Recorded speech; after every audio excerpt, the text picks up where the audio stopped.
What's up, guys? We're back. It's another Saturday, and this is Talkin TV, the podcast, with myself, the movie nerd, Dom Rizzi, and my faithful co-host, Chris Evanko. What's going on, guys? I'm speaking in a little bit of a melancholic mood in order to get us in the mood for Christmas. You know, it's a time for family. It's time for joy.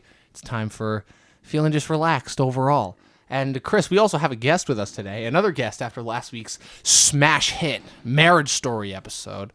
And this week, I'd say we're going to have another smash hit on our hands, but in a different way. Oh, yeah. I think this is going to be one of the better episodes. Definitely. Although I would definitely say also that we haven't had a bad episode yet. So not to toot our own horn, but yeah. Just to say, we're kind of professionals at this, just saying.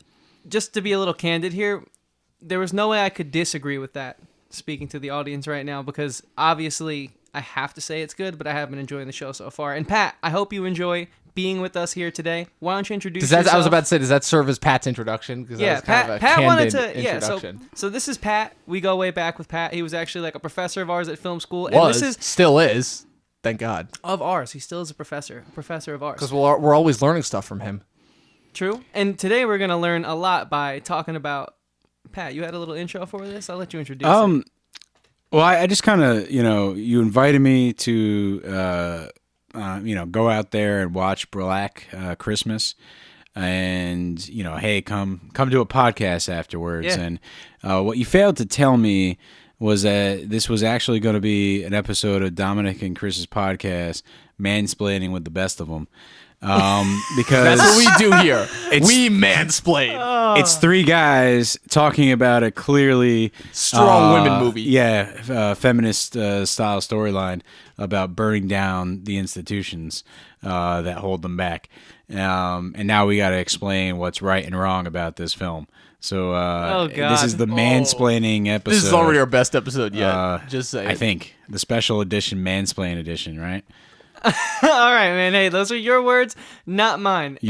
You walked me into a corner. Hey, man. I think. I don't know. I think we're kind of just on a roll right now. We kind of just got to go with it. Yeah, I think so. Well, no pun intended. But listen, I mean, so this movie... Was that a pun? I didn't think it was. What's the format here? Because did I just spoil the movie? Did you? I don't know. Nah, we usually just... Listen, if you're going to be upset about spoilers, this isn't the show for you. Yeah, seriously. Okay. We've already spoiled like a lot of major stuff on our show. And especially if you guys aren't tuned for spoilers, don't tune into next week's episode. I guess we've never said it, but usually within the first 5 minutes, you know the ending of the film. Pretty if you listen much. to our episode. So obviously, I mean, why would you listen to a podcast about something before seeing it? Right? Just learn stupid. The culture. Like, it's an hour-long shit's going to talk. get spoiled. It's an hour-long conversation. What did you think we was want to talk happen? about the interesting things in this stuff, and the interesting things are in the spoilers. So if you're not caught up, so Pat, get caught up.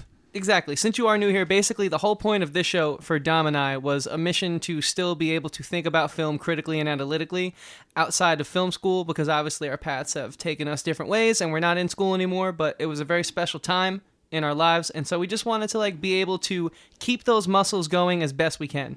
So we're obviously going to have fun, but we kind of don't want to just be like CinemaSins and say everything that they didn't like was a plot hole, because that's just not true. That's just some YouTube bullshit. Not to mention the fact that CinemaSins is just bad, because they're not even actual critics. They're fucking marketers who specialize in knowing what gimmicks idiots online will get caught their attention. Yeah.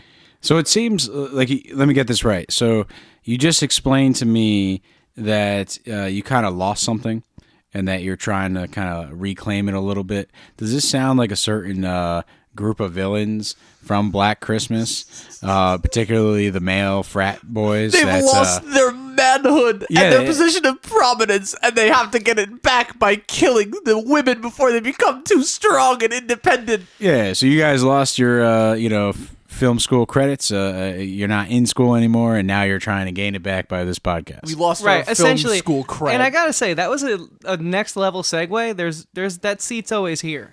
Just so you know. Yeah. The show doesn't have to be just Dom and I. Awesome. But Pat, we're talking about Black Christmas, the holiday blockbuster, the only movie on the holidays that do we matters. call it that yet? I mean, if it just opened, or I thought we at least had to wait until the box office numbers rolled in before we determined I just had my mind's already made up about Star Wars. Okay. Obviously, that's the holiday blockbuster, but Star Wars is gonna suck. We're talking about Black Christmas today. Pat, take it away, man. How do you want to start this conversation? There's a lot to unpack here.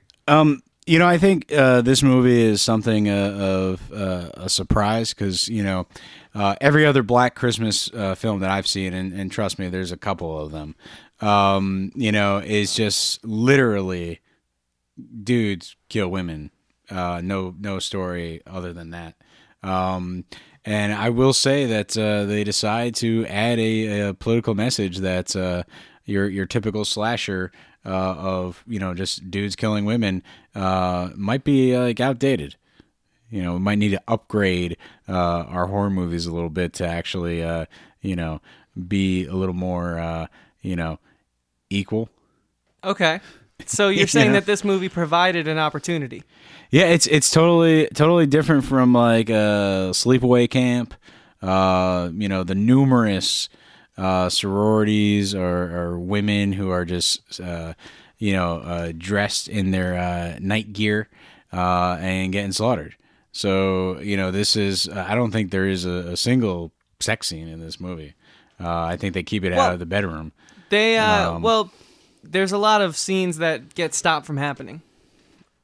So there could have been sex scenes, but they're homies. They're looking out for each other. I was about to say there were definitely two like rape scenes in the one actual rape scene that was like kind of caught in between flashbacks and bad editing, and another one that was an almost rape scene. So like I don't know how we're counting those, but well the flashbacks, I kind of have a little bit of a theory here. The main character is Riley, and it's clear from the very beginning of the movie. Props to Pat for actually remembering any character names in this. Well, that's what IMDb on the phone is for. But anyway, for the most part, there's something wrong. Something happened in the past. I don't remember the dude's name, but there's some frat boy that basically did something, and they don't tell us. And it takes like 40 minutes for them to eventually let us know that he roofied her and tried to attack her.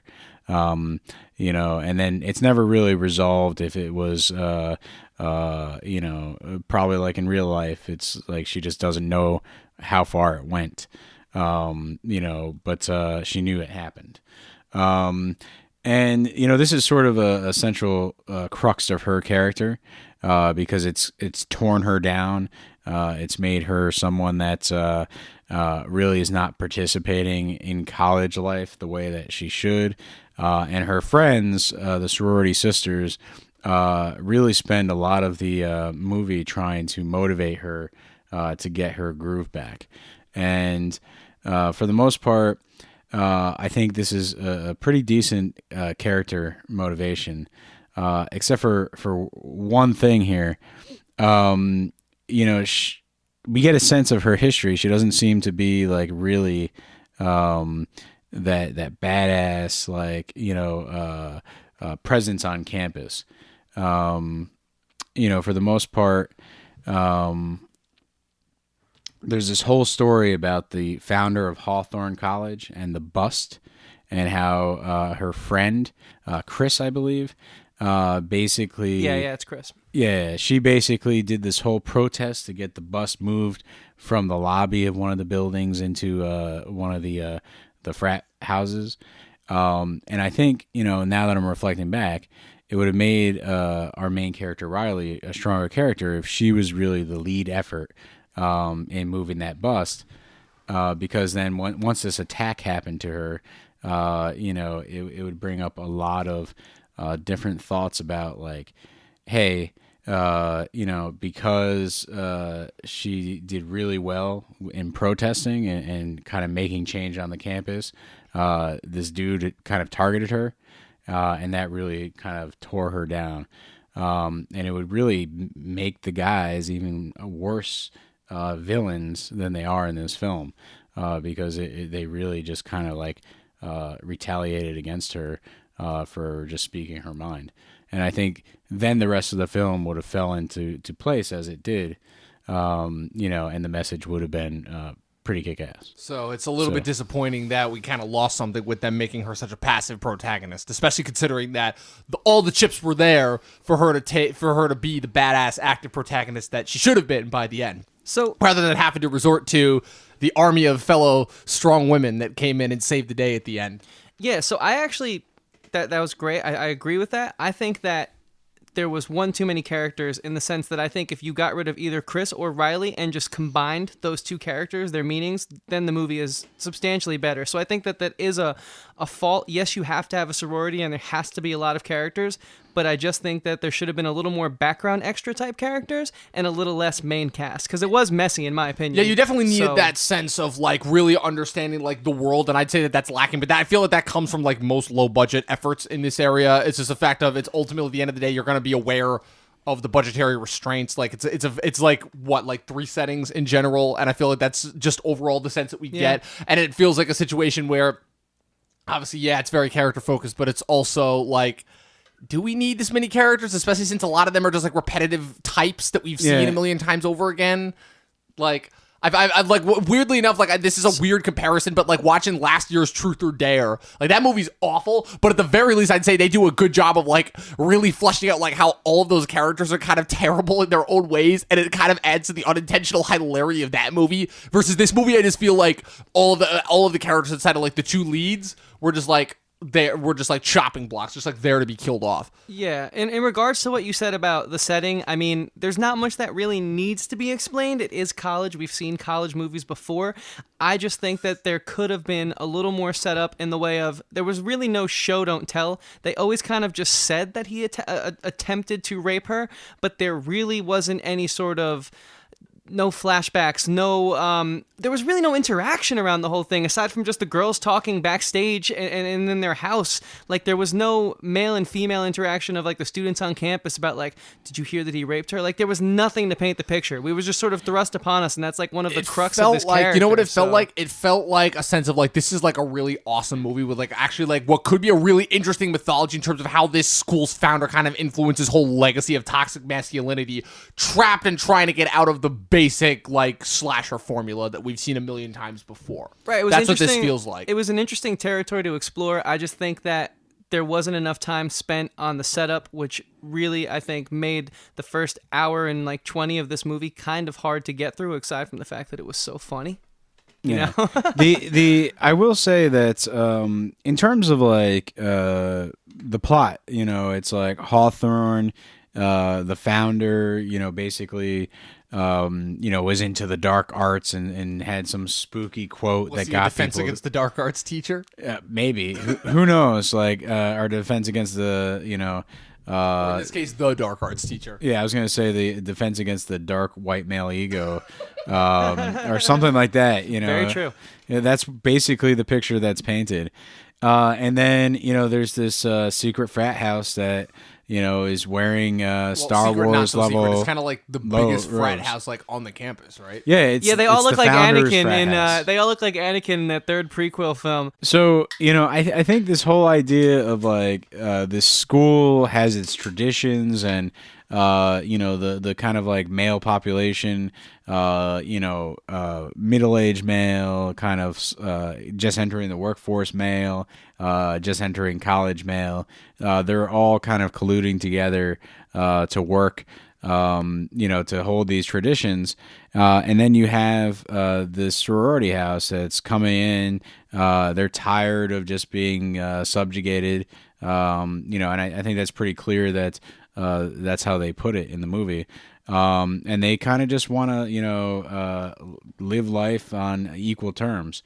But things happen on this campus that are just not right.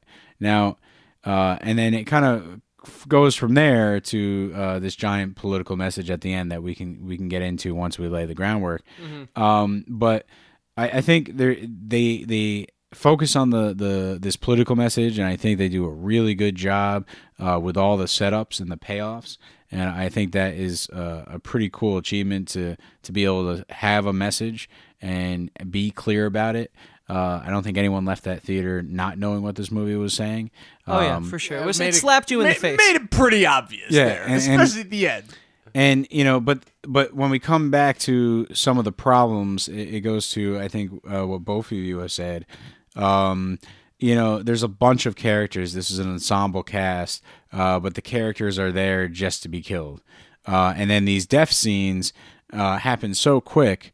It's almost like, oh shit, we have so many characters, like we got to get rid of this one quick because we got to get back to the political message, and so therefore you don't really spend time with the characters.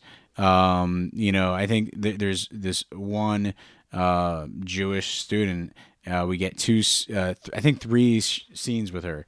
The first scene, her introduction, pretty early on in the movie. No one has their base yet, and it's like, have you seen my diva cup?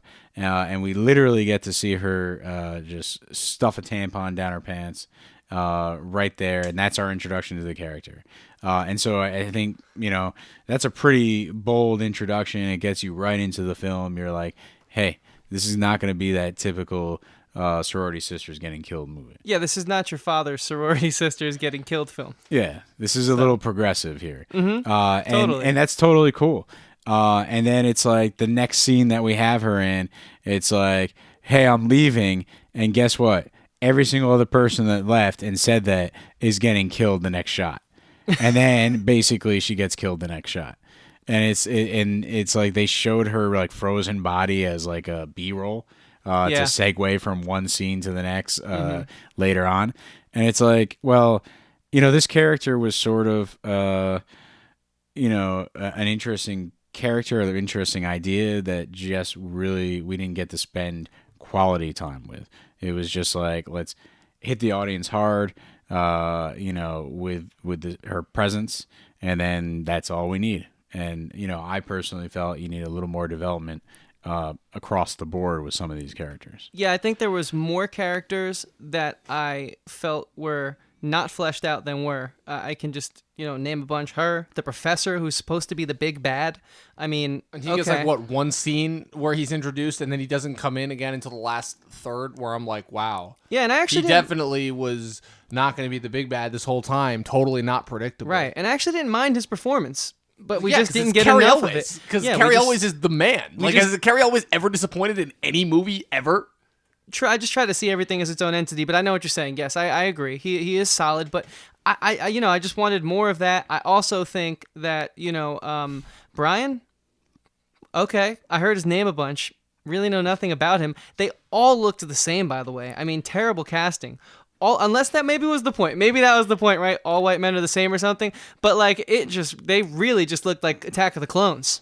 Like, I couldn't tell who was who. I mean, I'm glad you guys are reading so much into this movie. My whole thing that I took away from this this was a slightly interesting premise trapped in a really generic, contrived, typical studio movie with like the most bland, basic white girl and just white guy casting you could get, to the point where literally the only person of color in this entire movie is possibly more white than the white people in this movie. Like, that's crazy. Now, I agree with that. I definitely agree with that. Now, I don't want to cancel anyone in this room or get canceled myself, but I just have to say, if you are trying to make this political point, because I think we have to go there now at this point. I feel like we can't. I'm pretty sure we already did. Like, when we started this. We laid the groundwork, and now I think it's time to dive in, right? So if you're really trying to get this message across, why do you put it at a college that 99% of people in this country can't afford? Like, those frat houses are like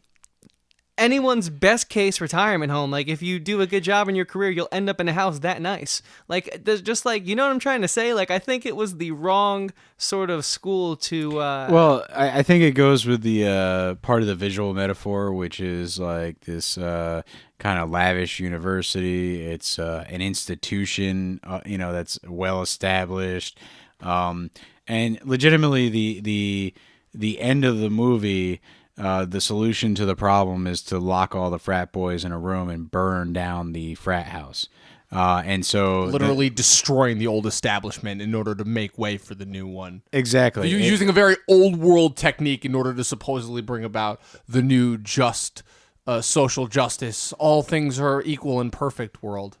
The thing is, like, it's a good, that's a good end moment, right? It's like they finally get their wish. They burn down the institution. It's a strong visual metaphor for what they were trying to achieve, but it happens at the end of a really kind of lame slasher film.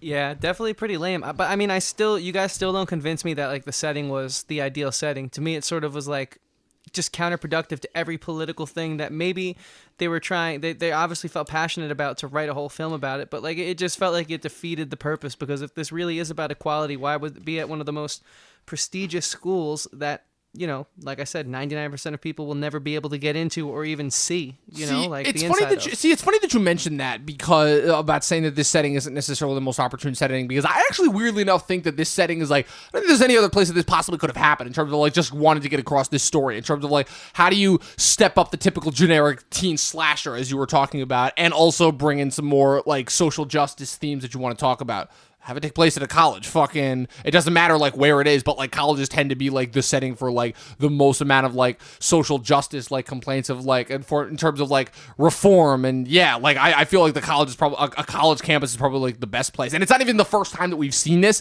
Like this, even earlier this year, we got the sequel to Happy Death Day from 2017, another slasher that took place on a college campus. Of course, that one had a Groundhog Day twist to it, amongst many other films and TV shows in recent memory that have brought that up. Russian Doll, Edge of Tomorrow, a bunch of other examples that have used that type of setting. But that's just one gimmick in terms of one slasher. This obviously was going for something different. But in terms of like a college campus setting, that's not necessarily something new, and weirdly enough, I think that it actually benefited this movie. Again, it comes down to low-budget filmmaking, terrible casting, and just relying on a lot of generic horror cliches in order to amp up what could be like a really awesome schlocky horror premise, like where if you just lean into it and really go just like bizarre and like make these characters like actually interesting and weird and not at all like just generic like boring people, then you could actually have something really interesting here. But alas, that it's stuck in all of those terrible horror cliche. So unfortunately, I feel like this film never reaches its full potential that it could achieve, which it does set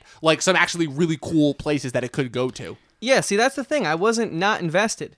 And to what you just said, okay, that lightens my stance against like the setting. But I do think, to me personally, you set this in a CUNY, this movie is at least going up 1 star for me. Like it hits home with at least my political scope, the way I see things right now. I just think that, yeah, like I'm not as against it as I was now, but I just still think, like, personally, if you're gonna try and say all this in this wacky, zany way, at least like try and make the message you're getting across hold some grain of salt amidst all of the mindless killing and bow and arrow in the middle of a fight. See, that's the thing, is that I think that that's the thing, I thought that that's what was missing, is the overall wackiness and zaniness. Is I feel like if you upped that, that would have made that would have made the message like stick way harder. It's the fact that it felt so grounded and so just bland and boring, and the fact that these didn't feel like real characters, they just felt like types, which is what kept, I feel like, the message from like actually really sinking. Where it's like, if you make these characters like bombastic, like I'm thinking of like my frat and like some of the sororities that we interacted with up at school. I'm trying to think of like, if you make some of those girls, like imagine like for once that like it's not a bunch of like perfect looking like China doll-esque model figures. Like imagine if it's like some overweight, like for lack of a better word, like in terms of like how society perceives like beauty and all that, like ugly girls, like overweight women. Like imagine if it was something like that, something where it's like it would actually like buck the establishment a little bit. If it was something like that, where it's like guys are trying to kill them, but you're like, why would you want to kill them? It's like there's like nothing remotely cool about them. You know, they're the ones that you would think would like mostly go for that. And to see them like in that situation, but like actually have them have some like really interesting personalities and like bucking the system that way, that I feel like is what was missing. Like go all out, have it be like a Sam Raimi, like an Evil Dead fucking Darkman type shit, where it's just the most bonkers, nutso shit. Like that to me is what was keeping this movie back. Okay. Yeah. I see that. I'm going to ask you a couple questions here, because I think there's, there is that, but I think there's a couple other things that were holding this movie back. Okay. The first murder in a slasher film is sort of just there to get you the tone.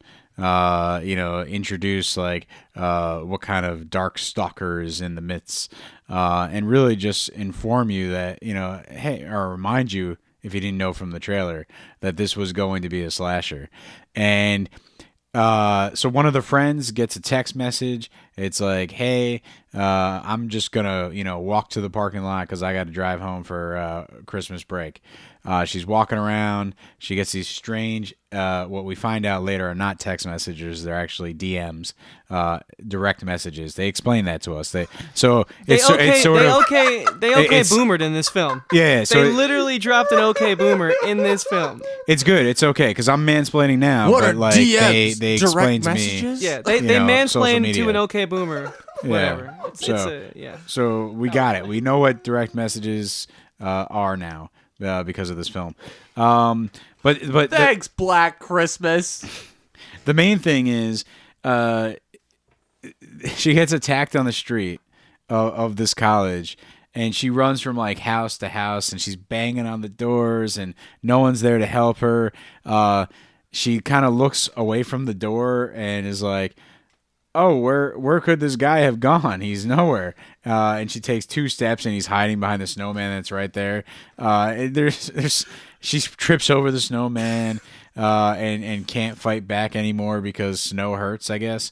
And then she goes to the next house and knocks on the door and no one hears her, and eventually she just gets killed in a snow angel fashion, which is fine. Well, you know what they say, it's not Christmas unless someone gets stabbed with an icicle. Yeah, but here, so yeah, in my family. Okay, I didn't know that was a thing.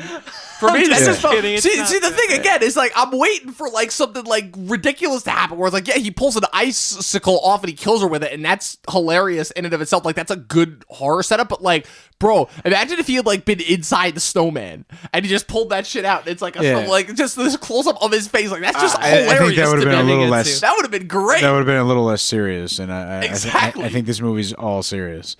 In the wrong way. So for the most part, like.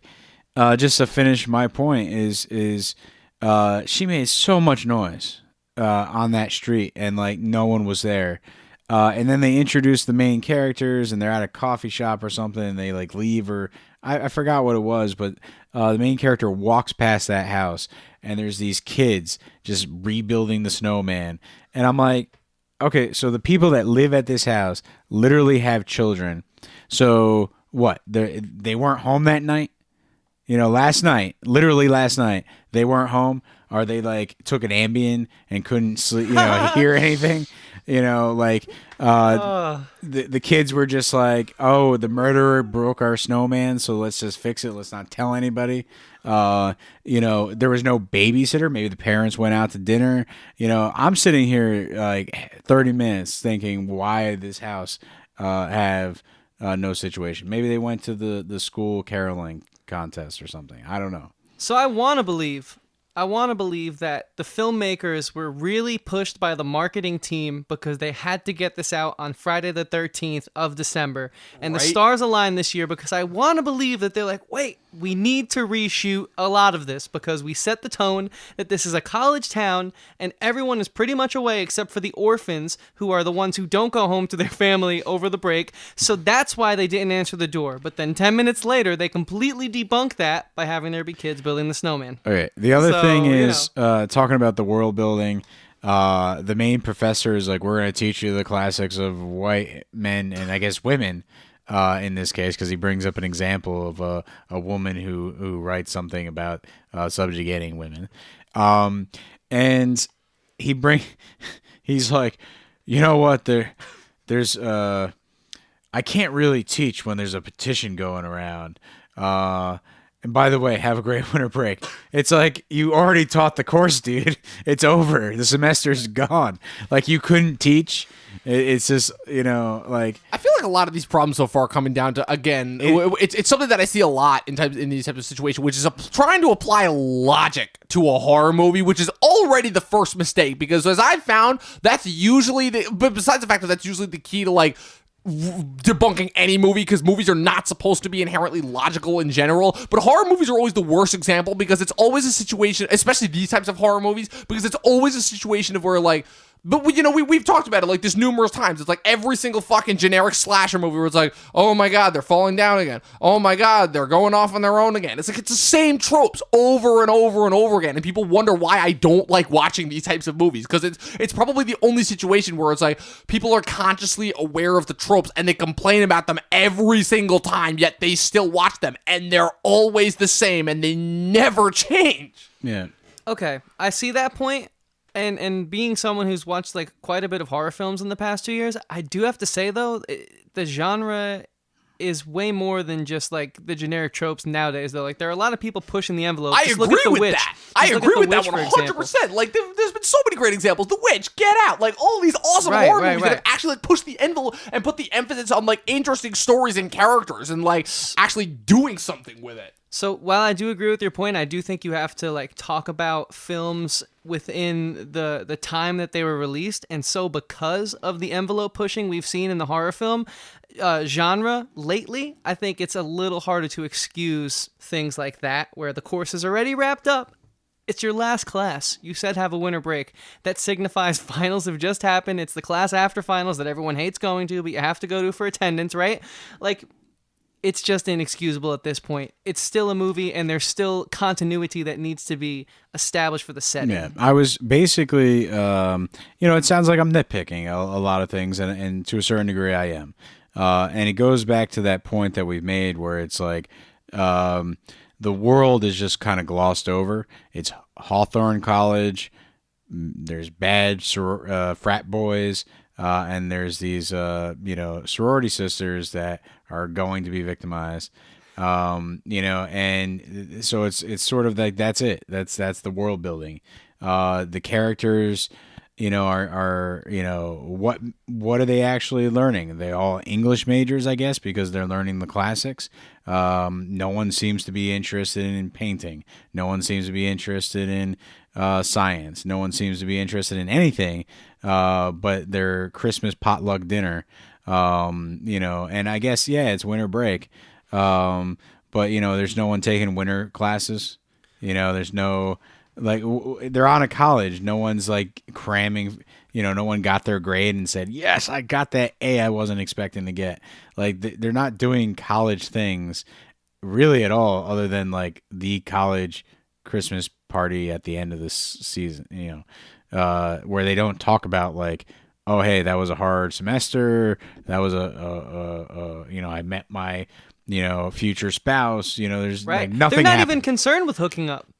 In fact, that's Literally, like not. Which you weirdly, don't want to do that at this college. Which weirdly enough actually works to the movie's benefit. But again, that goes back to a thing where I've had a problem with for almost every single movie that I've seen for the last 2 years. It's number one, Hollywood's over-reliance on tropes in order to market their product. And two, the fact of sacrificing world building for just explaining everything in the first 10 minutes so they can get to the guts and the gore faster, which is something that I've seen in literally almost every single movie. And it pisses me off because I just keep seeing it over and over and over and over again, where the entirety of your world building, again, I've gone into this on previous episodes of this podcast, some of my favorite parts of some of the movies are sometimes where they'll take the first half hour to, depending on the overall length of the movie, hour, literally just having the characters go through the daily motions in whatever the setting is in order to establish the world. Basic, like, screenwriting and movie rules to follow in terms of setting up your world and getting you emotionally invested in both the characters and the world in order to get you through the movie, which is something that in the last few years, Hollywood is just deemed to ignore. Because, fuck it, why actually bother to set up a world that's actually with interesting characters when we can just explain everything to our dumb audience in the first 10 minutes and then just have them, like, be blindsided and just entertained by whatever shitty visuals we have for the entire rest of the, like, already short runtime, because we're trying to actively compete with people looking down at their cell phones almost 10 minutes into the movie. So I got two things off that. One, Pat, since you're new here, I can verify he has said that a lot. And I've said that a lot. So just to let you know, when he said that was true. Is that Dom-splaining? If you want to call it that, sure. Well, I'm glad you said the cell phone thing, because I forgot that until you brought it up. Now, there were more seats in this theater than when we all went and saw Honey Boy last weekend, which I think objectively and arguably is a better film. Now, why is that? But overall, it would make sense. Like, I think we can both agree. We both understand why more people are inclined to see this over something like Honey Boy, especially considering the fact that probably most people didn't even realize Honey Boy was playing at our theater. Right. So that gives me two thoughts. One, the marketing for this movie wasn't bad. We were all excited about, not talking down on this film. We just knew this would be a fun film to do a podcast about. So when we went and saw Honey Boy last weekend, we're like, all right, we got to come see this for better or for worse, right? And that my second thought is the irony of how there was less people in Honey Boy, but I was never distracted more in a film by people taking out their cell phones and lights going off in my face than in this movie. The person in front of me, Pat, you checked your phone a few times. Yeah, that was probably because of the children outside the house and not saving them. I was probably like, oh man, I got some text messages. I gotta wrap up this business before the plot actually comes. So since we have you, this is something that Dom and I have kind of exhausted, and I think he'll agree with me when I say what I'm about to say. But do you think the Disneyification, and I just made that word up right now, the Disneyified world that we live in has made it so that even movies that have nothing to do with Disney as a whole are sort of like subjugated to fall in line with either like, this is a film that's going to make you think. So common moviegoers, you don't want to go see this one because it's not going to be spoon-fed to you like Honey Boy. But this one's going to be quick in and out, and it's going to make for great conversation at your diner at the end of the night because it's going to be flashing in your face. You know what I'm getting at? Yeah, I think what you're really saying is that some movies are one-dimensional, and I've seen a lot of the Marvel films, even the new Star Wars films, and they are kind of one-dimensional. They focus on the journey. It's like the plot in most of those movies kind of happens in the opening, and then they go, hey, let's time out from the plot. Let's do a bunch of journey scenes, fan flare scenes. Captain America picking up the hammer, that's kind of just for fan service. And then all of a sudden we get to, the point where it's like, okay, climax time. And then they kind of tag the story back in, they wrap it up. And really, like, a lot of these movies are like 2 hours, 3 hours long, and you're getting like 30 minutes of story bookended at the beginning and end. And then just, fun scenes in the middle. And I can say that with this film is kind of interesting that I'm going to call it one-dimensional because it has a strong political message that's clear, and maybe a little bit too clear, but everyone can get behind. A dude seriously yelled like "Hell yeah" for women's rights at the end of this movie in our theater. And I legitimately believed him. I don't think he was being snarky. No, not at all. I agree. And so, it's the message is there and it's strong, and that's the one dimension. And then the slasher part, the interesting kind of like story that we want to see in the horror genre, that's not really there. It's just sort of, like a typical slasher formula, build-up sequence to shitty dialogue and conversation between shitty characters to build-up sequence to jump scare kill to ended just over and over. The one thing I will say is at the very least, this got to its climax quick, which I do like. Most of the time, it's like we have to suffer through an entire first 2 acts of shitty characters talking to each other to build up to shitty jump scare kills, to usually with a couple fake outs interspersed in between until we finally get to the climax. But at the very least, this was like got you into something like rather interesting. I'd say it around the midpoint, to the point where the entire third act was literally just like building up to this like epic brawl, which I'll admit I usually don't get in a lot of these generic horror movies. So at the very least, I was grateful for that. That was a bit different, though, than most generic horror movies. I think if you're someone who hasn't seen or hasn't been to the theaters as much recently for the horror films, that was sort of like I would say, I don't want to use the word special, but it was a different moment. But I don't want to get off, and I want to get to the climax after this point. But so, like, I guess what I'm asking is, like, do you feel that because of, the 33% ownership of the entertainment industry, the way that these Marvel films have really polarized and sort of dominated this decade that we're leaving, do you feel that there is sort of like only two ways you can go as like the political parties in our country when it comes to like being a moviegoer these days? Like, do you think this film suffered from that too, is what I'm asking? The both of you guys, like, what do you think? Because I personally do. I do think that there is a big issue happening right now because of this decade we just came from. I'll let Pat go first on this one. Okay. Awesome. Thank you, Dom. You're welcome. Sorry to throw the loaded question. very It's getting welcome. later. I'm glad that you Dom-splained that it's my turn. Yes, Thank there's much Dom-splaining on Thank this you. podcast. So what I will say is that, since I have strong feelings about the message of this film and it being, clear and visualizing things quite nicely, like, it's like I don't think if you didn't understand the anger that's there, I think you kind of get it now. You get how they're gonna stand up for the rights, and they're gonna just like basically they want these sort of dudes to stop really fighting to secure what they never really had. I think they use a lot of the tropes, the language that we hear, from typically, right wingers, that are not really educated about these issues. And I think they, it's really well done. But at the same time, it's wrapped in this sort of like, I know what you did last summer, young actors, almost like there's some weird, I kind of want to say like bench warmers, like type, comedic resonance. Like, Is it bad that I thought Benchwarmers parts of that movie were funnier than this movie? There's like a little bit of comedy acting, like, in terms of just like, the professor, he's just really overdone.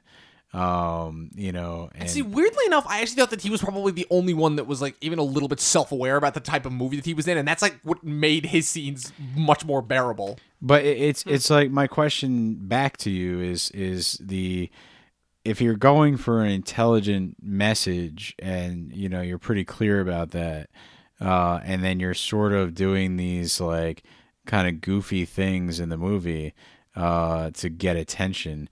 That sort of, doesn't that undermine your point? It does. I was going to say, it dilutes, 100% does. It dilutes the message, and that's my problem with this new era we're in, because I think that there was a way to give you an intense slasher film and a politically clear message charged one too in the same film without like sort of stepping on the toes of that, which I think this film very much so did. And I think it's just a situational thing. I think it's hard to escape like the okay joke goes here in films now, and like like the beats that we're so familiar with because we've seen them over and over and over again by like the major blockbusters that we all go see, and so that's sort of why I was asking that. And I know you didn't give a clear yes or no, but to me that further solidifies my stance, what you just said on how I feel about like the decade we're coming out of, and how like these films that have nothing to do with Disney or Marvel are still affected by it. In my mind, of course, this is my own opinion, my own take, but I just can't help but think that off of what you guys kind of just said about it, Yeah. Well, and to answer your question originally, it's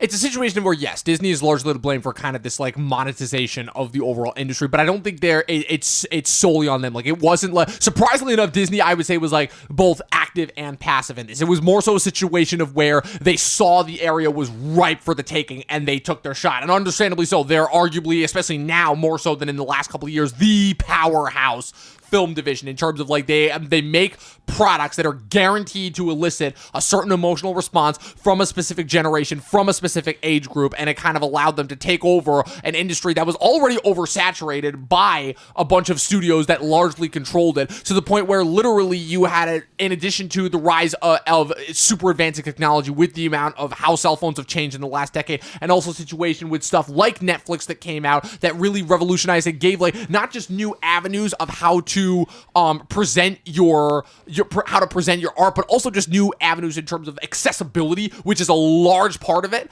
and all in a way allow Disney to take over even more so, because Netflix at the same time is providing the biggest competition to Disney in terms of, while also at the same time allowing them to kind of take over the theatrical experience, because a majority of the movies that people actually like go out to in theaters, like we talked about it in terms of like how many movies over the last month did we go to like on a Friday or a Saturday night too, not even during the day, where we're like, wow, like 3 years ago this would have had like a shit ton of people just to like see what it was, and now it's like, because it's not like a Disney event, people like the theater's empty, like literally like last weekend. Dom, I think what's happening in the industry is very interesting, because you have Hollywood as it was, a couple different studios, and now we're seeing that things are consolidating, and Disney is really the one that's sort of leading the consolidation. Most definitely of traditional,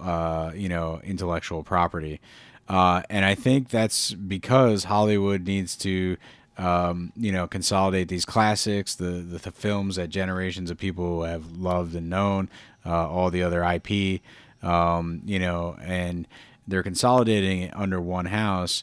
To compete with the Silicon Valley and the streaming services that are really taking over our lives. Right. And to bounce off that, you also have a situation of where like you have these streaming giants like Apple TV and Amazon, who Amazon's had their streaming service for like a few years now, but like Apple TV and another big one like HBO and Warner Brothers is launching HBO Max next year, and like Universal's got the Peacock, whatever their bullshit NBC streaming service, just to compete with Netflix, and you've got these massive powerhouse companies that are primarily tech based, that don't need this sort of streaming service, and that who are not going to make a profit off of it, but because that's not their focus, but because they just have the money to funnel into it, they could just put it out there. Yeah, the streaming industry is growing in terms of revenue, and I think obviously when you start up a new business, you're going to put a lot of investment in it. It's going to lead you into the red. And I think a lot of these companies are thinking that the investment's worth it, because I think, our theater going experience, like, hey, listen, we picked this movie because it was Friday the 13th. It was a Christmas slasher. Was that an active choice? I'm pretty sure it was just a situation of where, like, we saw it was coming out. We're like, oh, this looks fun. Like, I didn't even realize it was Friday the 13th until we were actually watching the movie. Well, when Chris and I were talking about it, we planned it. So I don't know what's going on in your mind, Dom, but, like, this was a clear decision on our part. I'm the host, and I'm, like, being kept completely out of the loop here. What is going on? Well, I think it made for good fodder in this conversation, right? We kept you on your toes today. Most definitely. Yeah.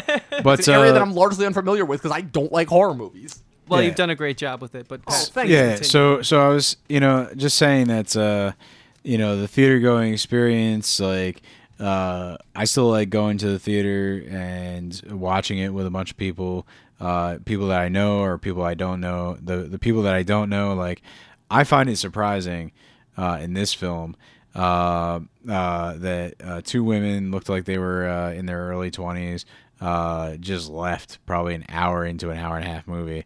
And they weren't like the only ones. There were like I saw at least like 4 people during this theater that just up and left. I'm like, really? I feel like stick around to the end. It's like probably like weirdly enough, even though it's like not the best movie, like probably one of the more empowering movies that I've seen that like weirdly enough warrants it. Like it wasn't. I don't think this was a bad movie. I think it was a bad slasher. If you were expecting a slasher you saw before this to be anything near that, then you expected it to be like the next Halloween, for example.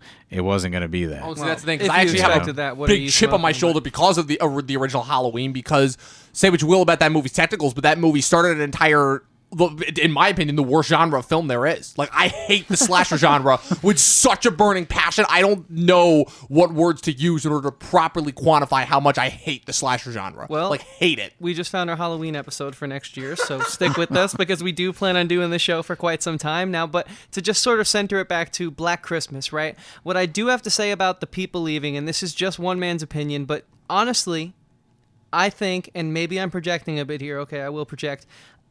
I just want to go to the theaters, to the movies sometimes to see a film for entertainment, and I don't want more of what I'm getting in my life. I don't want more preaching of politics from the left or the right. I just want to go and relax with my friends and get a breath of fresh air. And so I think, like, I didn't see the trailer for this movie. Maybe they hinted at the fact that there was some political undertones, and that's fine. Most films have political undertones, but this was one of the more in-your-face, sort of hitting every buzzy, trendy, sort of topical, trigger-worthy sort of topic that's happened in this decade. This sort of was like a nice compilation of all of that. But I think if you walked out of this film, maybe it's because, like me, you just sort of want to go to the film and see a movie sometimes to relax and unwind and not get more riled up about what already keeps you up at night. And I don't think that's a problem with those people walking out. I just think Hollywood needs to, so you brought up Hollywood earlier, I think, like, not everyone wants to, buy what you're selling in regards to that. People just want to, sometimes go out with their friends. I will say that, Hollywood has gotten really good at putting the latest lingo that you've been hearing, whether it be on Facebook or your other social media accounts. We literally got OK Boomered in this film. Yeah, it's happened when it is said and it spreads like a viral meme. It then ends up in a movie. And it's almost disposable, some of these concepts. And, I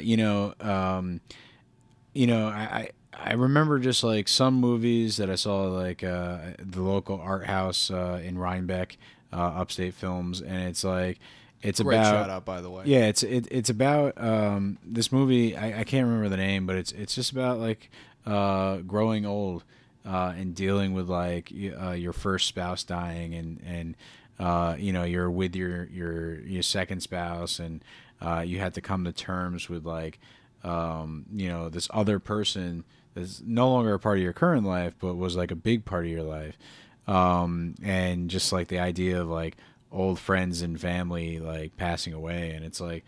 What movie was this? I forgot what it was called. I can't remember, but I'm just. Did you watch this recently? It sounds really familiar. This is a couple of years ago, but my general point is that this is sort of universal to people. Like I'm in my 30s, and you guys are kind of going through your 20s, and like we're gonna get. Hopefully to that age, and we're going to be having to look back and stuff like that, and this is a film that sort of opens the door for you to understand those things that you're going to be thinking about and be concerned about, and I think that's really the power of film.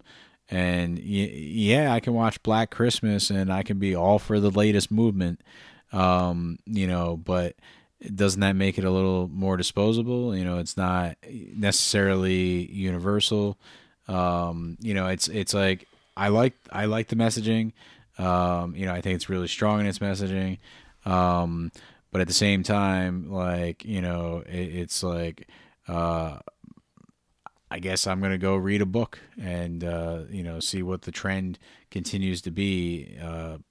In terms of politics. But this movie is not really, it's not the movement.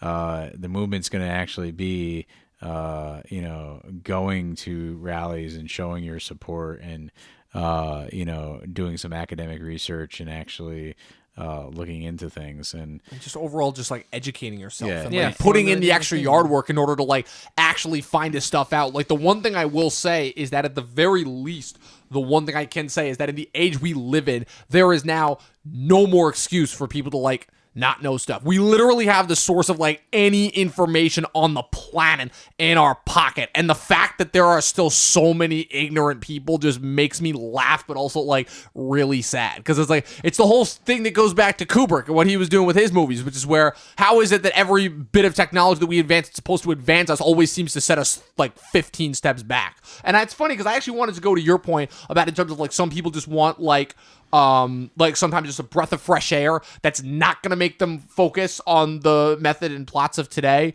It's funny that you mentioned that because almost every single movie that's been successful this year that wasn't a big Disney movie are movies that were primarily just about having fun and chillaxing.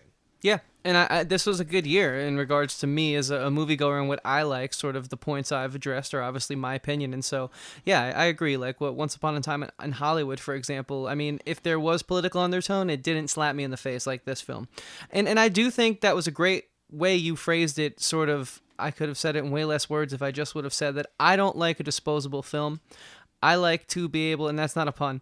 I like to be able to come back to a film and grow with it, and this movie, if you don't know what's happening right now politically, and who knows where we're going to be in 5 years, I just think this is like a very much so like it had to come out in this time frame, and you need those kind of films. But I think that's inevitably going to hurt its legacy in the long run, if it was to have a legacy. I mean, it was a slasher called Black Christmas, but you know what I'm trying to say. Like, there's been so many of those movies, which is why I think 2019 was actually a really good year for film, because for all that I've seen in the past, like, let's say 5 years of these like disposable movies that are here today, gone tomorrow, you actually have some like saving graces.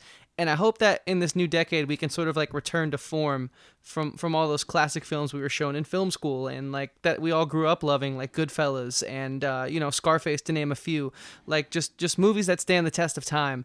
And so with that being said, I think it's a good time to start like sort of wrapping this up. But if you guys have like a closing statement on this argument, like let's air our grievances on it. I think I have one thing that I want to see what our opinions are, and I'll do a closing statement. So I'll leave it. I think this film, the best way to describe it is that it's like High School Musical meets Scream meets politics. That's the best way I can describe it. So as I kind of wrap up my thoughts on the film, I want you two to sort of think like what two films, are 3 films at max, do you think this movie can be compared to? And so you think on that, and I'm just gonna say like, there's some things that I nitpicked in this movie for sure. That I thought were kind of just like throwaway, and maybe I really need to harp on them that much. But ultimately, I kind of liked the movie. I thought it was fun. I thought the dialogue was some of the worst dialogue I've ever heard. But like it was a campy movie. They were going for like a campy, funny movie, which at the same time is like, you're going with this awesome political message. Like, what's going on here? Is this just like you're just showing us how crazy the world is? The politics don't really matter, or do the politics matter? And I think that's sort of like what I don't really know what their true intentions are. With the film. And if the political message was meant to be serious, then I would hope that it would have been a more serious, film of the genre. Texas Chainsaw Massacre, the remake, was really dark and intense and, scary. They weren't making jokes really, overtly making jokes all the time throughout that movie. It was meant to sort of jump scare you and get you like freaked out. And I think if you have this same political message and lean more into really scaring us, I think it would have worked out better. If you had to rate it out of 5 stars, what would you give it? 2. That's okay. About similar. If I'm giving my closing thoughts on this, in terms of like what movie this reminds me of, a lot more boring version of Happy Death Day with elements of Mean Girls and obviously without the Groundhog Day plot. Again, it's just overall, it's the same problem that I have with this movie with every single generic slasher movie that I hate. The difference being that here, it's an attempt at a message that actually, it with smarter writers and people who were actually more concerned with the message than they were with just making the next schlocky event horror movie, then I think that we could have actually had something really interesting here and get a better cast too. Definitely like the cast that this movie had. It's like outside of Imogen Poots and Carrie Elwes, it's like I'm not going to remember any of these cast members. It's more basic, bland-looking, generic CW star wannabes. And yeah, and that's really disappointing because it ultimately makes what could have been a really awesome movie with, I will say, albeit a very entertaining third act. Say what you will about this movie, and I do admit the dialogue is mostly shit and mostly everything about this movie is shit, but that third act is hella entertaining. Like, very, very much so. But yeah, I'm not going to remember this movie in like, you know what? I shouldn't say that. I'm going to remember this movie as like, yeah, that was that one really shitty horror movie that I saw and I had a fun time with Chris and Pat. So at the end of the day, you gave this 2. I'm going to give this, you know what? I'll stick with that just to be nice because that third act was fun. So I'll give this 2 stars as well out of 5. I hate that you went before me because you pretty much said everything I wanted to say, and that just shows how much time we spend together. Now you know how I felt last week with Andrew. Because goddamn, man, I was gonna say, like, if I remember this film, it's gonna be because of, like, you know, Pat's first time on the podcast and just having a fun night with my friends. But there really was nothing memorable about this. In fact, I forgot most of the movie while we were talking about it. No, I'm just kidding. But you honestly did remind me of, like, the whole first act with the whole professor thing and whatnot. And I think that just goes to show the kind of movie we just watched. With that being said, I was going to bring it to, and I'm not just saying this like, oh, he has to have the last laugh. No, I promise you guys, I was going to bring it to, like, if you had to compare it to something, what would you compare it to? And so, to honor the title of the show, Talking TV, I'm going to say this is Riverdale meets Lord of the Rings, specifically the Fellowship of the Ring. And because that last sequence literally felt like they did a shot-by-shot remake of how in the beginning of the Fellowship, you have like that you know, long-haired human fighter who's like rushing towards Sauron, and they're both like, defend the statue, grab the ring, or knock it over, and you know, bury the ring and break the ring. And it literally just felt and looked just like that. So, you know, I think there is a Peter Jackson fan somewhere on that set. And so for me, I think that this movie did a lot and also simultaneously, like, did too much. Like, they didn't stick the landing. So I think that this would have been a better, and I honestly probably would really like this title if it was like a CW show where it was like we keep watching and get more. I just need more time with the characters, you know? Like, this just felt very half-baked. It didn't cook enough, like that ham that she made in the film, you know? Yeah, so season 1's winter break, season 2's Easter break.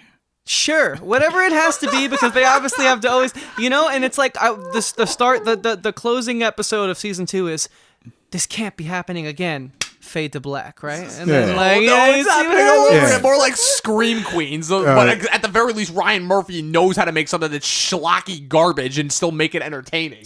And that knows what it is. So because we're not talking about The Mandalorian, I won't say there's nothing here to salvage. I just think that the medium that this is being delivered in is the wrong medium for what we're going for. And so for me, I think we have 2s all around today. Because I'm giving it a 2. A 3-way. Because the message was clear. The message was clear. Star rating. So, with that said, Pat, this is awesome having you on. This is like a great new guest. I hope we can keep bringing on like more guests, and I hope that you return for other episodes as well. Yeah, man. So, with that being said, Chris, you have any final thoughts? So, Chris, why don't you tell the people where they can find us on the interwebs? Well, so basically, if you guys are here right now and you've been coming back, thank you. We're actually getting kind of like a few more views than I thought we would, we appreciate that. And I don't think we say that enough on this show. But if you're new to the podcast and you want to know where to find us, follow us, keep up to date with all that we have going on. Of course, follow us on our personals at Christian Evanko. And what's yours? At Movie Nerd Reviews. At Movie Nerd Reviews. But the podcast, the focal point of this conversation is at Talkin TV, Talkin with no G. That's TALKIN, capital T, capital V, anywhere that matters. And Pat, is there any place or anything you'd like to plug or direct people to? Yeah, I wish I had prepared more. I can help you out. Something comes to mind. Yeah, no. I'll have to actually reorganize my social media accounts. Okay. You do a lot at the college too. I don't know if you wanted to promote that at all. Duchess, man. Shout out to Duchess Community College, our alma mater. Well, it's true. You know, you're true. I do teach at the community college, and the main thing is I've been focused on really helping students develop a YouTube channel, and you can find it at whatthefalcon.com. You know, it's one of those things where, you know, some semesters we're really cooking on all cylinders. I think, Christian, when you were involved, it was live at Studio B, a band show, producing like half-hour to hour television on the YouTube channel. So that was pretty kick-ass time. You know, this semester we produced hour shows. It was sort of comedic, kind of goofy, type of stuff, just like Double Dare-ish type stuff, just like crazy hot sauce in the cupcakes style things. Wow, okay, what a crazy description. ingredients on top of pizza. So I think it's the semester is always feels too short, and I think that particular show hasn't fully reached its maturity. But hey, next semester, we don't know. There's always a new class cycling in. And Pat, Yeah. you also are a freelancer of sorts, and you have an Instagram with some impressive work on it. Why don't you shout that out real quick before we wrap up here? Well, I wish I could, because I don't know where to find me at my Instagram. So I'll tell you, it's at Patrick W. Huber. Oh, I went very generic with that. Yeah, Wow. I know Okay. it. I got you, man. So Patrick W. Huber. Patrick It W. works. Huber. You keep to. We know our social medias, yay! And with Yeah. that, thanks for tuning in on the latest episode of Talkin TV. We'll be back next week, and as always, people, watch more fucking movies. Watch more fucking movies. We out. Why all the expletives? Just what we do. No, I don't know. The producer didn't tell me this. It's just what we do. I'm the producer, by the way, so Oh, okay. Yeah, fuck me, right? yeah. Let me know when I'm not going to be on a PG show.